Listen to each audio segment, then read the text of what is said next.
बानो और एहसान ने शादी 1.5 साल पहले की थी। उसके बाद उन्होंने उस इलाके को, दिगारी शायद इलाका था बलूचिस्तान का, उसको छोड़कर चले गए। उन्होंने निकाह कर लिया। वक्त गुजरने के साथ साथ उनकी फैमिली के साथ उनका पैचअप हुआ। उसके भाई ने बोला कि अब आप वापस आ जाए। जब वो वापस आए तो वो जो शेर खान है, जो वहाँ का नवाब है, जो वहाँ का बादशाह बना हुआ है, उसके डेरे में आकर उन्होंने कुछ महीने या कुछ दिन वहाँ पे आके पनाह भी ली।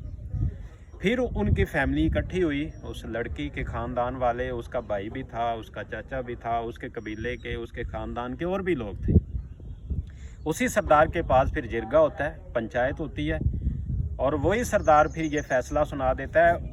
ये अथेंटिक खबर दे रहा हूँ कि उसी सरदार के पास वो आकर उन्होंने उसके घर में, उसके डेरे में पनाह ली, और उसी सरदार ने बाद में जब जिरगा किया तो उस जिरगे के अंदर ये फ़ैसला किया कि इनको जाकर रजम कर दिया जाए और इनको जाकर जंगलों में या किसी वीरान या पहाड़ी इलाके में जाकर कत्ल कर दिया जाए। फिर उन्होंने अपनी जीपें निकाली, अपना असला निकाला, और उस लड़की को जब गाड़ी से उतारा तो उसने कहा कि मेरे साथ कोई और बदतमीज़ी करने की आपको इजाज़त नहीं है। जिरगे के अंदर फ़ैसला हुआ है कि मुझे गोली मारने का, मुझे गोली मारकर कत्ल कर दो, मुझे मार दो, मुझे शहीद कर दो।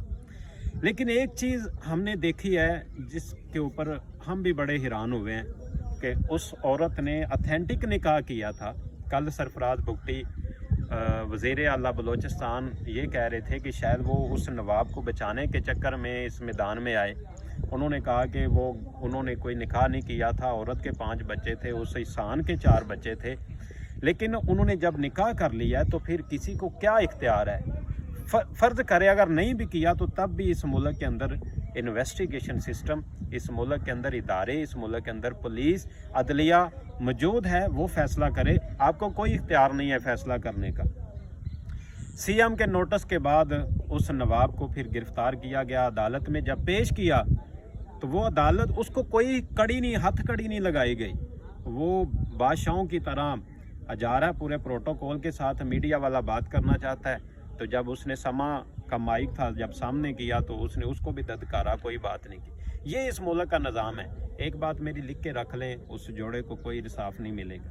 उन्होंने निकाह किया था, ज़ना नहीं किया था, उसको कोई इंसाफ नहीं मिलेगा। और आप देखेंगे कि 1 साल गुजरने के बाद, 1.5 साल गुजरने के बाद उनको बाइज़्ज़त बरी कर दिया जाएगा।